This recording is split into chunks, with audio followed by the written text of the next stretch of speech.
With every new detail that gets released, this case just gets more disturbing. It really does. Today, the Wyoming Police Department revealed new grisly information in the Craigslist murders. 25-year-old Charlie Oppenheer, his girlfriend Brooke Slocum, and their unborn child all murdered, police say, by this man, Brady Ostrike. We are learning more about what police believe happened to Slocum in his home in the days before her murder. 24 News 8's Coco McAvoy is live tonight at Ostrike's home. She's been in contact with officials. Coco, what have you learned? Good evening. I just want to warn you before I tell you that the information that we learned in the news conference this morning is very alarming. Police tell us that Slocum was held captive for days before she was strangled, and her boyfriend, Oppenheer, was decapitated. Now, I'm going to step out of the frame, and you can see that officers are still out here in front of the suspect's home, keeping watch as they continue to uncover more evidence in this disturbing case. It was a hellish environment that they worked through. The Wyoming Police Chief James Carmody laid out the disturbing details of what they've uncovered while searching the suspect Brady Ostrike's home for days. The investigators discovered dozens of firearms, ammunition, numerous knives, and other weapons. On top of that, they found restraints which they believe held Brooke Slocum captive days before she was strangled.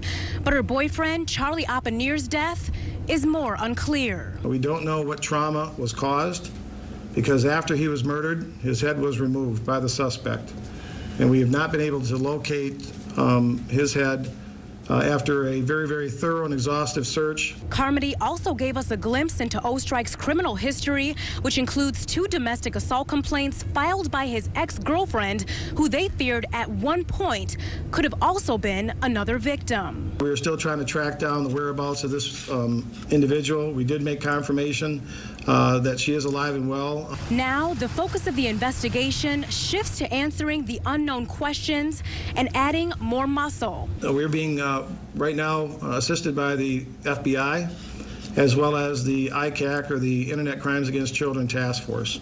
Officers are holding on to hope that there are no other victims out there, but want to make sure no stone is left unturned in a case that continues to leave us wondering what may have led up to this violence. We want to be able to walk away at the end of the day and say that we've covered all of the things that we needed to cover, and we're confident that there were no other victims and also no other suspects as well.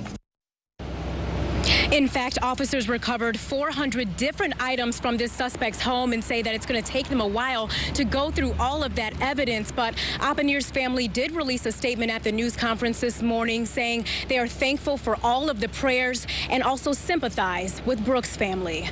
Reporting live this evening, I'm Coco McAvoy, 24 Hour News 8.